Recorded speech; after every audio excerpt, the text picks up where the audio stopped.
Hi, it's Dr. Connie here. So it seems everywhere you turn these days, someone somewhere is talking about ketogenic diets.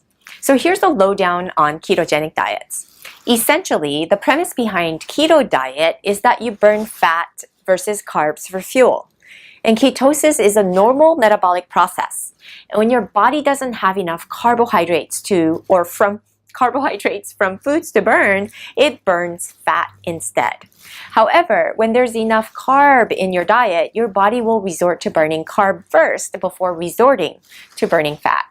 Therefore, it's essential to get your body into a ketotic state to shuttle the metabolism to burn fat versus carbs. So what are the benefits of ketogenic diets?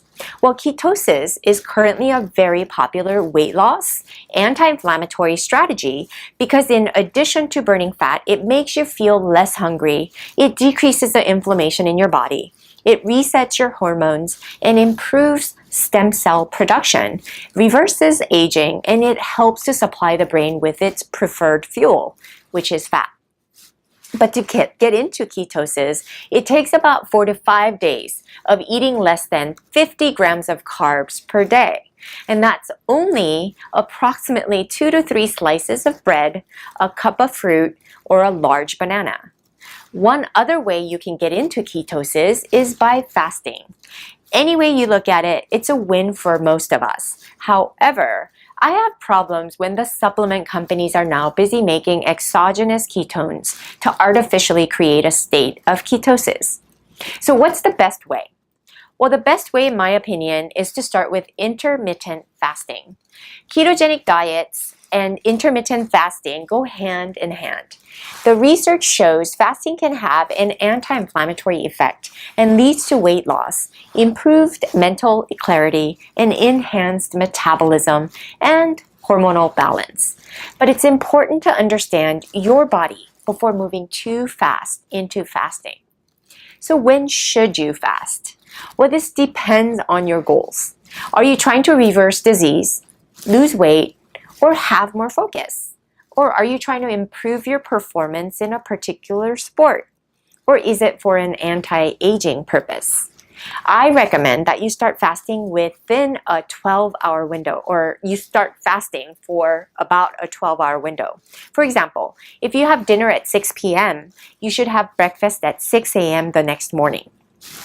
I find that it's much easier for clients to comply with fasting in the morning. And according to a study in the Journal of Nutrition, there seems to be a tendency to lose weight if you eat breakfast and fast in the afternoon. So that means skipping dinner. However, you maintain more muscle mass if you fast in the morning and eat in the afternoon. I personally find that it's so much easier to fast from dinner to morning. I can easily skip my breakfast. My last meal is usually around 6 to 7 p.m. and my first meal is around 11 to 12 p.m. or 11 a.m. to 12 p.m. So how often should you fast and for how long? Again, it depends on your commitment and your discipline. Ideally, you should start incorporating intermittent fasting anywhere from a few times a week to every day of the week. So intermittent fasting is a way of life. I used to feel like I had to have breakfast for so long, but I've been incorporating intermittent fasting for the last couple of months, and I find that it keeps me energized and sharp in the morning. I start my day with lemon water and drink my organic coffee black. Then I do oil pulling for about 20 minutes to detoxify my body while packing snacks and getting breakfast ready for my kids. I no longer have sluggish and tired mornings anymore. Most importantly, I don't feel the digestive discomfort of having breakfast. I find that fasting daily is the way to go. I've personally tried to be a bit more lenient on weekends, but find that when I do, the discomfort and the sluggishness is not worth the brief satisfaction I may get from eating that breakfast. And most of us are busy, and skipping breakfast is the easiest thing to do. Then by lunchtime, you're ready to enjoy that first meal. You can do what we call fast cycling.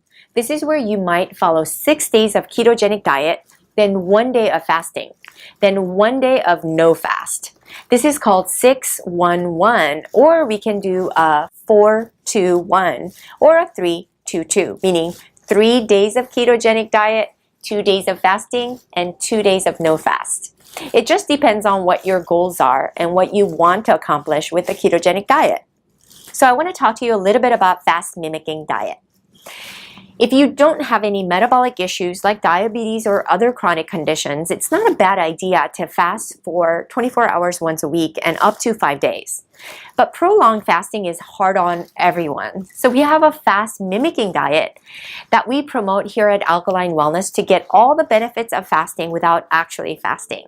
Because we give you meals for 5 days, breakfast, lunch, and dinner for 5 straight days. And this means you don't have to cook and all the meals are there. And yes, this is a engineered food that you'll be eating. But in my opinion, in this fast-paced world, for 5 days, you can do this without causing any harm to your body.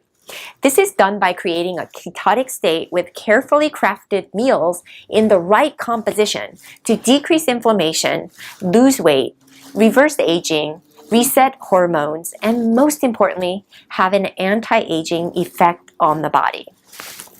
We now have the 5-day fast mimicking diet available for you to try at a special alkaline discount. Link is below. As you can see, fasting is a way of life and it's something anyone can easily incorporate into their lives. With the benefit of weight loss, hormone balance, and potential for reversing disease, anti-aging, and anti-inflammatory effect, why wouldn't you want to give it a try? If you have any questions, please write to us and let's continue to do everything we can to alkalize our body. If you like this blog, please subscribe to our email and subscribe to our YouTube channel, and also like and follow our Instagram handle, both at Alkaline Wellness and at Lupus Rebel, as well as our Facebook pages at Alkaline Method as well as at Lupus Rebel. So I'll see you guys next week.